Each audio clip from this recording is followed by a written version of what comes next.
रोहन ने अपार्टमेंट 404 का भारी लकड़ी का दरवाजा खोला। ठंडी सीलन भरी हवा की एक लहर उसके चेहरे से टकराई, जिसमें पुरानी लकड़ी और भूली हुई धूल की गंध थी। अपार्टमेंट उसकी उम्मीद से कहीं ज्यादा बड़ा था, जिसमें ऊंची छतें थीं जो हॉलवे से आती कमजोर रोशनी को निगलती हुई लग रही थीं। उसने अपना भारी सूटकेस अंदर खींचा। पहिए फर्श की चरमराती लकड़ी पर जोर से गड़गड़ा रहे थे। गहरी शांति में आवाज इतनी तेज थी कि वह चौंक गया। एक पल के लिए रुककर सिर्फ सुनने लगा, लेकिन कुछ नहीं था। पड़ोसियों से कोई आवाज नहीं, नीचे सड़क से कोई ट्रैफिक नहीं। ऐसा लग रहा था जैसे पूरी बिल्डिंग अपनी सांस रोके हुए थी, उसका इंतजार कर रही थी। वह मुख्य लिविंग एरिया से गुजरा। उसके कदमों की आवाज खाली जगह में गूंज रही थी। दीवारें हल्के फीके पीले रंग की थीं और छत के पास कोनों में गहरे धब्बे थे, जैसे पुराने पानी के नुकसान के निशान हों। खिड़कियां बड़ी थीं, लेकिन धूल की मोटी परत से ढकी हुई थीं, जिससे बाहर के शहर से केवल एक धुंधली ग्रे रोशनी अंदर आ रही थी। रोहन को अपनी रीढ़ की हड्डी में एक छोटी सी सिहरन महसूस हुई, एक ऐसी भावना जिसे उसने तुरंत शाम की ठंड समझकर खारिज कर दिया। वह आखिरकार अकेला था, एक कॉलेज स्टूडेंट जिसका अपना घर था। कम किराया एक बोनस था, भले ही बिल्डिंग थोड़ी पुरानी और उपेक्षित लग रही थी। उसे बस पढ़ने और सोने के लिए एक जगह चाहिए थी। जैसे ही उसने अपने नए घर की खोज की, उसने जगह की अजीब खामोशी पर ध्यान दिया। यह शांतिपूर्ण खामोशी नहीं थी, बल्कि एक भारी चौकस खामोशी थी। वह अपनी सांसें सुन सकता था, अपनी जैकेट की हल्की सरसराहट, हर छोटी आवाज बड़ी होकर सुनाई दे रही थी। वह छोटे बेडरूम में गया, जिसमें एक बिस्तर और एक छोटी मेज के लिए बस पर्याप्त जगह थी। एक पुरानी लकड़ी की अलमारी एक दीवार के सामने खड़ी थी। उसकी अंधेरी सतह मंद रोशनी को एक शांत काले पानी के पूल की तरह दर्शा रही थी। उसने इसे खोलने की कोशिश की, लेकिन दरवाजा अटक गया था। उसने और जोर से खींचा और यह आखिरकार एक कराहट के साथ खुला, जो एक दर्द भरी आह की तरह लग रहा था। अंदर यह खाली था, जिसमें हल्की सी नेफ्थलीन और कुछ मीठी लेकिन अप्रिय गंध आ रही थी। बाद में सामान खोलने का फैसला करते हुए रोहन लिविंग रूम में लौट आया। वह जगह को थोड़ा और अपना बनाना चाहता था। उसने अपना छोटा टेबल लैंप लगाया और एक गर्म पीली चमक ने कुछ अंधेरे को पीछे धकेल दिया। तभी उसने उसे देखा। कमरे के कोने में एक छोटी चरमराती मेज पर रखा हुआ था। यह एक पुराना काला लैंडलाइन फोन था। यह भारी था और चमकदार प्लास्टिक का बना था, लेकिन इसमें कोई डायल पैड नहीं था, कोई नंबर नहीं थे, यहां तक कि उनके लिए कोई जगह भी नहीं थी। यह बस एक चिकनी काली सतह थी, जिसके ऊपर एक भारी रिसीवर रखा हुआ था। यह पूरी तरह से बेमेल लग रहा था, एक बहुत पुराने समय का अवशेष, एक मोटी कुंडलित तार से दीवार से जुड़ा हुआ था। उस रात देर से रोहन सोने की कोशिश कर रहा था। वह फर्श पर अपने गद्दे पर लेटा हुआ था, अंधेरी छत को घूर रहा था। अपार्टमेंट की खामोशी उसे परेशान करने लगी थी। पुरानी बिल्डिंग की हर छोटी चरमराहट, उसके दरवाजे के ठीक बाहर किसी के कदमों की आवाज लग रही थी। उसने अपनी आंखें बंद कर ली, खुद से कहा कि यह बस एक नई जगह है और उसे इसकी आदत पड़ने में समय लगेगा। जैसे ही वह सोने वाला था, एक तेज तीखी घंटी ने शांति भंग कर दी। यह एक तेज आक्रामक आवाज थी, जैसे पुराना फायर अलार्म। रोहन बिस्तर पर उठ बैठा, उसका दिल जोर से धड़क रहा था। आवाज लिविंग रूम से आ रही थी। यह पुराना काला टेलीफोन था। वह बिस्तर से लड़खड़ाता हुआ उठा और सावधानी से लिविंग रूम में गया। फोन बार बार बज रहा था, उसका लगातार शोर नंगी दीवारों से गूंज रहा था। उसे कौन बुला रहा था? कोई नहीं जानता था कि यह नंबर मौजूद था। उसे यह भी नहीं पता था कि यह काम करता है या नहीं। हिचकिचाते हुए उसने हाथ बढ़ाया और भारी रिसीवर उठाया। हेलो, उसने कहा। उसकी आवाज थोड़ी कांप रही थी। एक पल के लिए केवल स्टैटिक था, एक हल्की फुसफुसाहट की आवाज। फिर उसने उसे सुना, एक धीमी गहरी सांस ठीक उसके कान में। यह एक गहरी खुरदरी आवाज थी, जैसे कोई सांस लेने के लिए संघर्ष कर रहा हो। हेलो, कौन है? रोहन ने फिर से पूछा। उसका डर बढ़ता जा रहा था। सांस बस जारी रही, स्थिर और परेशान करने वाली। फिर एक धीमी गरगराती फुसफुसाहट स्टैटिक के माध्यम से फिसल गई। यह बस एक शब्द था, उसका नाम, रुओ हान। आवाज विकृत थी, जैसे वह बहुत दूर से आ रही हो, फिर भी ऐसा लग रहा था जैसे वह व्यक्ति उसके ठीक पीछे खड़ा हो। रोहन पर ठंडा आतंक छा गया। उसने रिसीवर को नीचे पटक दिया। उसका हाथ अनियंत्रित रूप से कांप रहा था। घंटी बजना बंद हो गया और अपार्टमेंट एक भारी दमनकारी खामोशी में डूब गया। उसने फोन को घूरना शुरू कर दिया। उसका दिमाग तेजी से दौड़ रहा था। क्या यह एक मजाकिया कॉल था? उन्हें उसका नाम कैसे पता चला? उसने खुद को समझाने की कोशिश की, लेकिन डरावनी फुसफुसाहट उसकी याददाश्त में बस गई थी। कॉल बंद नहीं हुए।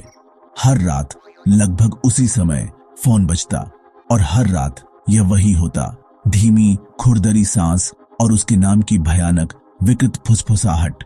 कभी कभी यह एक आदमी की आवाज होती, गहरी और कर्कश। कभी कभी यह एक महिला की आवाज होती, ऊंची और एक अजीब दुखद आवाज से भरी हुई। रोहन को रात से डर लगने लगा।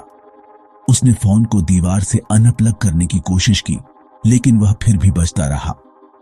उसे ऐसा लगने लगा जैसे वह अपना दिमाग खो रहा है। नींद की कमी और लगातार डर उसे परेशान कर रहा था। वह घबराया हुआ हो गया। पुरानी अपार्टमेंट में हर परछाई और हर चरमराहट से डरने लगा। फोन बस वहीं पड़ा था, उसके कमरे के कोने में, एक काला शांत खतरा। हफ्तों की नींद रहित रातों और लगातार आतंक के बाद रोहन को पता था कि उसे कुछ करना होगा। वह अब ऐसे नहीं रह सकता था। फोन उसके डर का कारण था और उसे समझना था कि क्या हो रहा था। एक दोपहर निराशा और कैफीन के मिश्रण से प्रेरित होकर उसने रहस्यमय वस्तु को करीब से जांचने का फैसला किया। उसने भारी काले फोन को उठाया, उसे अपने हाथों में बार बार घुमाया। यह आश्चर्यजनक रूप से भारी था। जैसे ही उसने अपनी उंगलियों को चिकने प्लास्टिक केसिंग पर फेरा, उसे नीचे की तरफ एक छोटी, लगभग अदृश्य सी महसूस हुई। उसकी जिज्ञासा बढ़ गई। उसने उसे खोलने के लिए अपने नाखून का इस्तेमाल किया। एक हल्की क्लिक के साथ एक छोटा पैनल खुल गया, जिसमें एक छिपा हुआ डिब्बा दिखाई दिया। रोहन का दिल एक धड़कन चूक गया। छोटे अंधेरे स्थान के अंदर कुछ चमक रहा था। उसने सावधानी से उसे बाहर निकाला। यह एक छोटी माइक्रो एसडी कार्ड थी। यह कहां से आया था? एक पुराने बेकार लैंडलाइन फोन के अंदर एक मेमोरी कार्ड कौन छिपाएगा? एक नए तरह का डर अजीब सी उम्मीद के साथ मिला हुआ उसे भर गया। शायद इस कार्ड में जवाब थे। शायद यह भयानक कॉल्स और उन फुसफुसाहटों को समझाएगा जो उसकी रातों को परेशान करती थी। उसे जानना था कि इसमें क्या था। रोहन ने तुरंत माइक्रो एसडी कार्ड को अपने लैपटॉप के एडेप्टर में डाला। उसके हाथ इतने कांप रहे थे कि उसे कुछ कोशिशें करनी पड़ी। आखिरकार लैपटॉप ने डिवाइस को पहचान लिया। स्क्रीन पर एक सिंगल फोल्डर दिखाई दिया, जिसका नाम बस रिकॉर्डिंग था। उसने उस पर क्लिक किया और ऑडियो फाइलों की एक लंबी सूची डिस्प्ले पर भर गई। फाइल के नाम बस तारीखें थे जो कई साल पहले तक जा रहे थे। गहरी सांस लेते हुए उसने पहली फाइल पर क्लिक किया। एक महिला का सिसकना उसके कानों में भर गया, जिसके बाद एक आदमी की गुस्से भरी चीखें सुनाई दी। हमें अकेला छोड़ दो, तुम्हें क्या चाहिए? आदमी चिल्लाया। उसकी आवाज घबराहट से भरी हुई थी। फिर एक धीमी विकृत आवाज, फोन से वही आवाज, ने जवाब दिया, मुझे तुम चाहिए। रोहन का खून ठंडा पड़ गया। उसने एक और फाइल पर क्लिक किया और फिर एक और। हर एक अलग व्यक्ति या परिवार की रिकॉर्डिंग थी। वे सभी डरे हुए थे, रो रहे थे, गिड़गिड़ा रहे थे और हर रिकॉर्डिंग में वही डरावनी अमानवीय आवाज धमकियां देती, उन्हें चिढ़ाती और एक ठंडी खाली हंसी हंसती। ये अपार्टमेंट 404 के पिछले किराएदार थे। फोन सालों से उनके आतंक को रिकॉर्ड कर रहा था। वह पहला नहीं था, वह बस प्रताड़ित आत्माओं की एक लंबी कतार में नवीनतम शिकार था। फोन सिर्फ एक फोन नहीं था, यह डर का एक पुस्तकालय था, बुरे सपनों का एक संग्रह था, और वह उसके बीच में रह रहा था। उन खौफनाक रिकॉर्डिंग्स से मैं अंदर तक हिल गया था। मुझे बस किसी से बात करनी थी। मुझे पुष्टि चाहिए थी कि मैं पागल नहीं हो रहा था। तो मैं बिल्डिंग की लॉबी में नीचे भागा, जहां बूढ़ा सिक्योरिटी गार्ड मिस्टर शर्मा अपनी कुर्सी पर ऊंघ रहा था। मैंने उसे जगाया। मेरे शब्द घबराहट में तेजी से बाहर निकल रहे थे। मैंने अपार्टमेंट 404 के बारे में पूछा, उन लोगों के बारे में जो मुझसे पहले वहां रहते थे। मिस्टर शर्मा अपनी थकी हुई आंखों और झुर्रियों से भरे चेहरे के साथ मुझे ऐसी दया और चिंता के मिश्रण से देखा। उसने आह भरी, एक लंबी थकी हुई आवाज जो कई सालों का बोझ ढोती हुई लग रही थी। आह, अपार्टमेंट 404, उसने शुरू किया।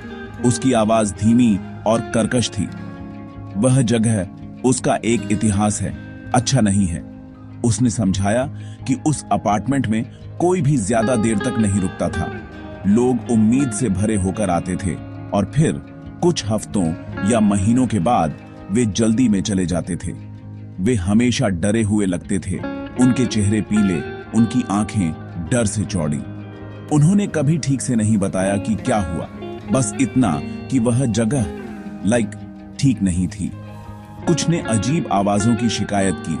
दूसरों को ऐसा लगता था जैसे उन्हें लगातार देखा जा रहा है। वे सभी परेशान लगते थे, ईमानदारी से कहूं तो टूटे हुए।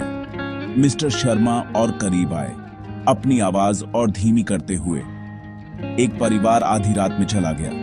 वे अपना सारा फर्नीचर, अपना सारा सामान छोड़ गए, बस भाग गए। आदमी ने मुझे बताया कि उसे अजीब फोन कॉल आते रहते थे। उसने कहा कि एक आवाज उसकी छोटी लड़की को धमकी दे रही थी। गार्ड ने धीरे धीरे अपना सिर हिलाया।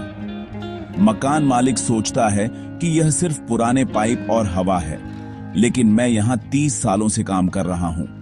मैं जानता हूं कि उस कमरे में कुछ गलत है, कुछ अंधेरा। मैंने सुना और एक ठंडी दहशत बस मेरी हड्डियों में रिस गई। गार्ड की कहानियों ने इस बात की पुष्टि की जो मैंने एसडी कार्ड पर सुनी थी। यह सब सच था, लेकिन इस अजीब स्पष्टता की भावना महसूस करते हुए मैं अपने अपार्टमेंट में वापस गया। मुझे लगा कि मैंने इसे सुलझा लिया है।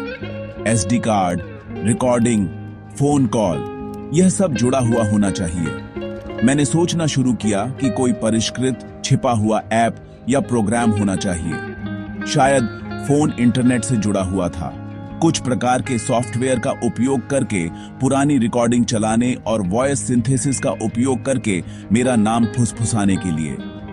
यह एक जटिल और क्रूर मजाक जैसा लग रहा था, लेकिन कम से कम यह एक तार्किक स्पष्टीकरण था।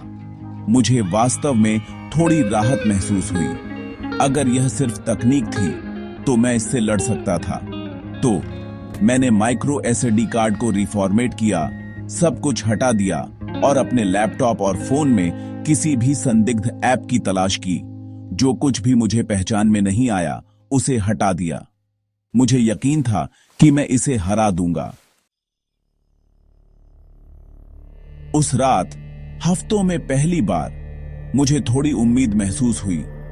मैंने रिकॉर्डिंग मिटा दी थी और अपने डिवाइस साफ कर दिए थे। मेरे दिमाग का तार्किक हिस्सा मुझे बता रहा था कि कॉल्स बंद हो जाएंगे। अपार्टमेंट में खामोशी अलग महसूस हुई, लगभग शांत। मैं सोने के लिए लेट गया, यह मानते हुए कि बुरा सपना आखिरकार खत्म हो गया था। लेकिन फिर यह हुआ। मेज पर रखा पुराना काला फोन चमकने लगा। यह एक हल्की लाल रोशनी के रूप में शुरू हुआ। प्लास्टिक के खोल के भीतर से धीरे धीरे धड़क रहा था। मैं उठ बैठा, मेरी आंखें अविश्वास से चौड़ी थीं। मैंने फोन को अनप्लग कर दिया था। मैंने इसकी बैटरी निकाल दी थी। अगर इसमें कभी कोई थी भी तो यह बस असंभव लग रहा था। लाल चमक तेज होती गई, कमरे में लंबी नाचती परछाइयां बना रही थी। हवा ठंडी हो गई, इतनी ठंडी कि मैं अपनी सांस देख सकता था। और फिर फोन बजा। यह पहले की तरह तीखी यांत्रिक घंटी नहीं थी। यह एक गहरी, अधिक जैविक आवाज थी, जैसे किसी चीख को दबाया जा रहा हो। मैं अपनी जगह पर जम गया था। मेरा शरीर इतने गहरे आतंक से लकवाग्रस्त हो गया था कि यह मेरी नसों में बर्फ जैसा महसूस हुआ। फोन का रिसीवर धीरे धीरे असंभव रूप से हवा में उठ गया। बस एक पल के लिए मंडरा रहा था, जैसे किसी अदृश्य हाथ ने पकड़ रखा हो। तैरते हुए रिसीवर से एक धीमी गरगराती हंसी गूंजी, एक ऐसी आवाज जो निश्चित रूप से मानवीय नहीं थी। फिर चमकते हुए फोन से एक अंधेरा रिसने लगा। यह सिर्फ एक परछाई नहीं थी, बल्कि एक गाढ़ा काला पदार्थ था, जैसे पानी में स्याही फैल रही हो। यह फर्श पर घूमता और इकट्ठा होता गया, उठता गया और आकार लेता गया। इसने एक लंबा पतला आकृति बनाई, शुद्ध अंधेरे का एक सिलहूट जिसमें कोई विशेषता नहीं थी, कोई चेहरा नहीं था। बस यह परेशान करने वाली उपस्थिति थी जो शुद्ध द्वेष फैला रही थी। छाया आकृति ने अपना गैर मौजूद सिर मेरी ओर मोड़ा। कमरा अचानक आवाजों के कोलाहल से भर गया था। फोन से पागल हंसी, दीवारों से पिछले पीड़ितों का सिसकना और एक नई आवाज, मेरी अपनी डरी हुई चीखें। मेरी चीखें एक जंगली पागल हंसी के साथ मिल गईं, जिसे मैंने अपनी भी नहीं पहचाना। अंधेरा आकृति मेरी ओर बढ़ी, उसका निराकार आकार खींच रहा था और मुड़ रहा था। फोन से लाल रोशनी तेजी से धड़क रही थी, दम घोंट देने वाले अंधेरे में एक शैतानी धड़कन। मेरी चीखें और हंसी अपने चरम पर पहुंच गईं। पागलपन और आतंक की एक सिम्फनी जो प्रेतवाधित अपार्टमेंट में गूंज रही थी। फिर लाल रोशनी की एक अंतिम चकाचौंध करने वाली चमक के साथ सब कुछ अंधेरा हो गया। आवाजें अचानक रुक गईं, रोशनी चली गई थी। अपार्टमेंट 404 के अंधेरे में केवल खामोशी थी, एक गहरी, भारी और शाश्वत खामोशी।